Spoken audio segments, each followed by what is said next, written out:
film photography tends to be one of those areas of photography that people either love and they do it all of the time, or you find yourself not really thinking about it that much, not really experimenting, but you might dabble with it occasionally. And that is the side of film photography that I tend to find myself on, because I really enjoy the process and the aesthetic of film photography, and I like the whole fact that it slows you right down and makes you just connect with what you are doing.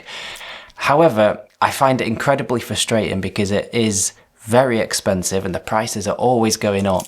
And also, the fact that it does slow you down can sometimes be a little bit of a hindrance as well, because with myself making YouTube videos, I need to make sure I finish that roll of film to be able to make a video about it and things like that. So it can become a little bit of a hindrance as much as I like it.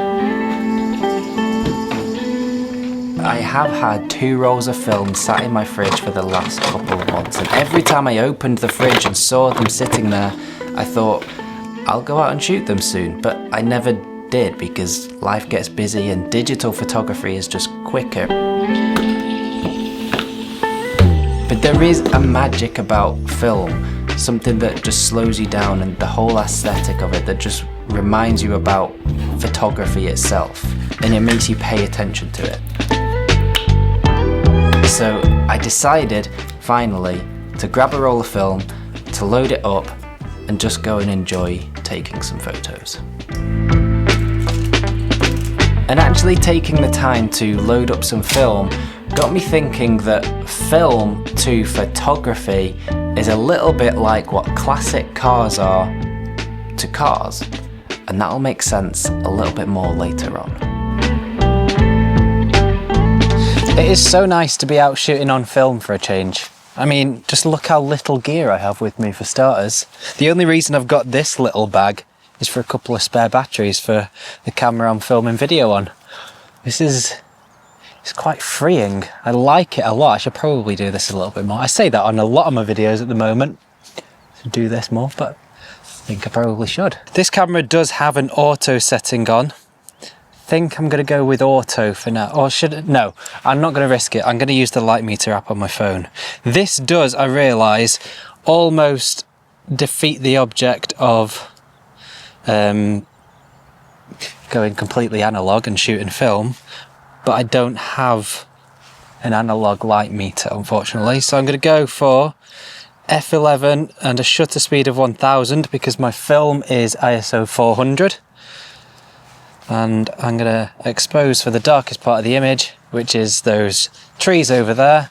And I think I have quite a nice scene with just this pylon and the tyre tracks leading up to it throughout this field. So we'll see what this turns out like. I have just realised I've made my first error, and I'm putting it down to having not shot film in quite a while. And that is that the film isn't actually ISO 400, it's ISO 100. And I've not changed the settings on the camera either. So I'm not sure what's going to happen now, but I'm going to make the changes, retake that shot, and hope everything is going to be okay for the rest of the shoot. So at that point, after my first little mistake of not setting the ISO correctly, I just carried on shooting, and it was a lovely day to be out taking things slow and doing a little bit of film photography.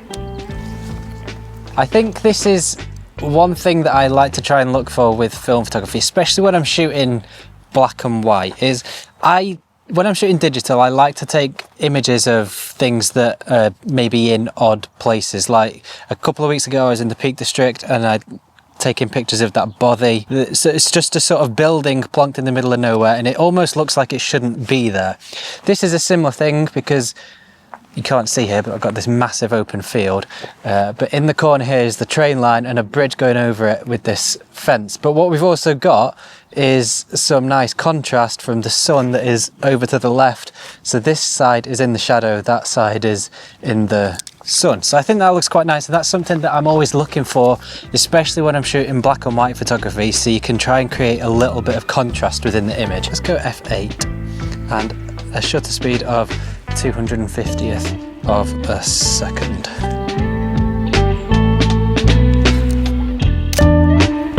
And at this point things started to go a little bit wrong, and this is what I mean when I say that film photography is a little bit like working with classic cars, because something might go wrong at any point and you don't know what it will be or when it will happen, but it will happen at some point and you've just got to accept it.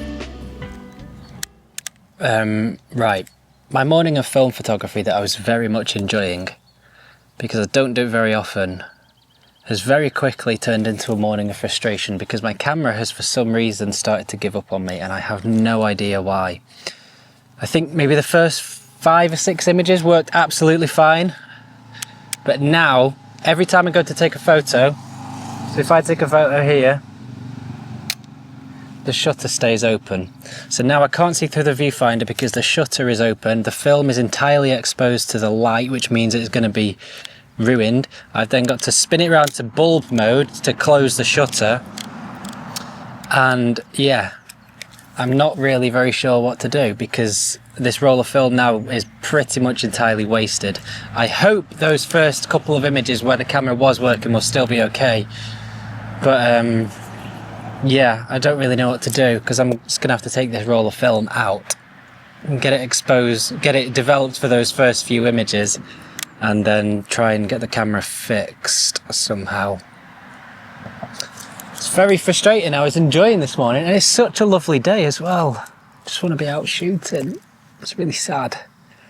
But yeah, I guess that's film photography. We've got to shoot with older cameras now, so things are going to happen occasionally. But yeah, it's a little bit frustrating. So I did a little bit of research into what could possibly going wrong, and I figured out that it wasn't actually the shutter that was staying open, it was the mirror that was staying open, and the shutter wasn't actually opening.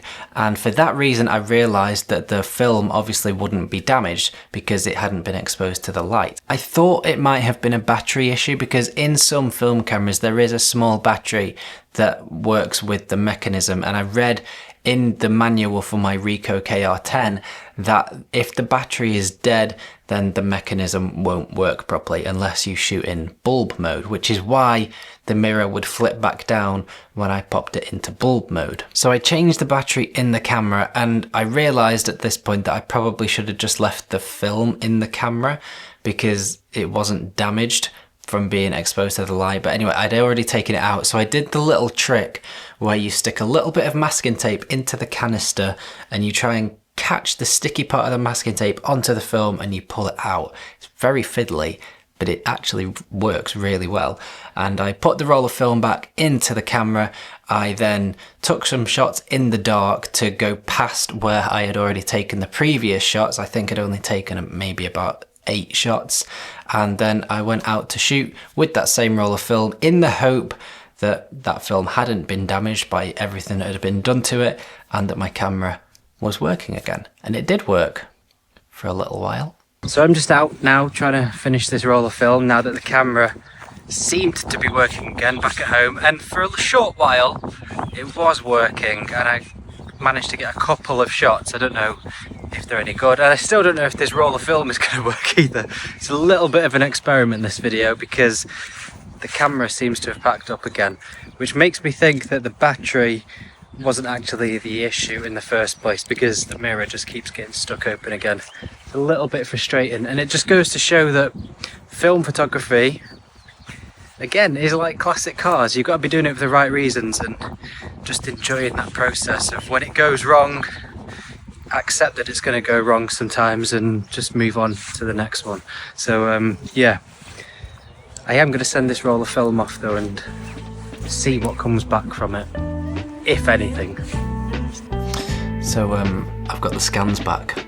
There's not many photos, believe it or not, because I've had quite a lot of issues with this roll of film. That being said though, I am surprised that I've got any back in the first place at all, because I was just fully expecting this to be a completely dud roll.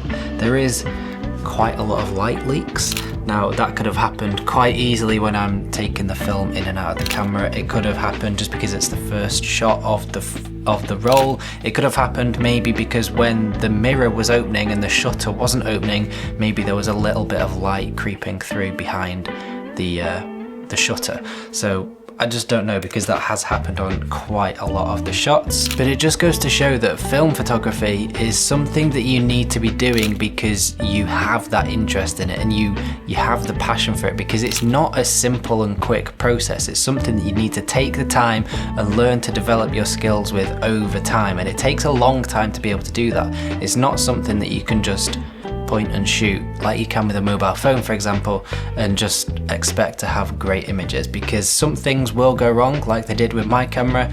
Sometimes something else is going to go wrong, and the trouble with film photography at the moment is that it is very expensive, but also a lot of the cameras we use are maybe 30-40 years old, which means that things are going to be going wrong with them, because there's not that many new film cameras being made. So you need to expect that sometimes things are going to go wrong. And that, again, I've said it plenty of times in this video, it just goes to show that film photography is a little bit like working with classic cars, and you need the patience, and you need to be doing it for the right reasons, because you have the passion for it, and you like and you love the process of it.